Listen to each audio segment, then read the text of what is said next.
ठुला चुनौती हो। ल म तपाईलाई सहयोग गर्छु। राजाको सम्पत्ति कहाँ छ? राजाले दरबार छोडेको 16 वर्ष भयो। स्विजरल्यान्डबाट पैसा ल्याएर बाँड्दिनुस्, म तपाईसँगै हिँड्छु। ल आफूले सक्दैन भने अर्कोलाई साथ दिनु पर्यो, छोडिदिनु पर्यो, सिधा कुरा छोडिदिनु पर्यो। ल दरबार हत्याकाण्डका दोषी पत्ता लगाएर राजालाई जेल हाले भयो त हामी स्वीकार्छौँ, यदि तपाईको त्यो गलत गर्नु भएको भने। 16 वर्ष भयो। राष्ट्रपति उहाँहरू गए, अहिले सेनाको प्रमुख उहाँहरू गए, प्रहरीको प्रमुख उहाँहरू गए, सीआईबीको प्रमुख उहाँहरू गए, अदालत उहाँहरू गए, व्यवस्था उहाँहरू गए।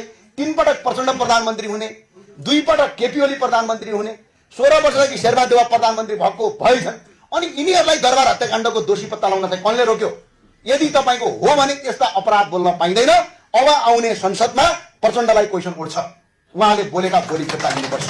सिर्फ चुनाव जित्नका लागि राजनीति गरेको हो भने, सिर्फ तपाईको पदमा बस्नका लागि राजनीति गरेको, सिर्फ मन्त्री सन्त्री हुनका लागि राजनीति गर्ने हो भने म अहिले पनि पार्टीका कार्यकर्ता साथीहरूलाई राजीनामा दिनुहोस्, घर आनन्दले बस्नुहोस्। जनताबाट प्रत्यक्ष निर्वाचित कार्यकारी प्रधानमन्त्री गणतन्त्रको उत्तम व्यवस्था। आफ्नो देशको कार्यकारी जनताले भोट हालेर चुन्ने।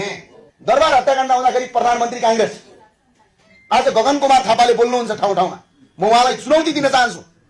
त्यतिखेर दरबार हत्याकाण्ड हुँदाखेरि राजा त अहिलेको राष्ट्रपति जस्तो थिए। राजा संवैधानिक हो, त्यतिखेर कार्यकारी होइन। संवैधानिक राजासँग कुनै अधिकार हुँदैन थियो।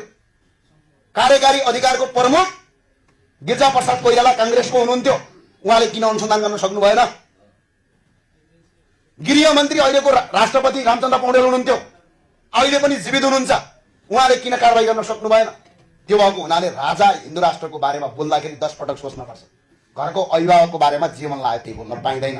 यदि त्यो बोलियो भने जनताले जिम्मेवारी यो कुरा याद गर्नुपर्छ।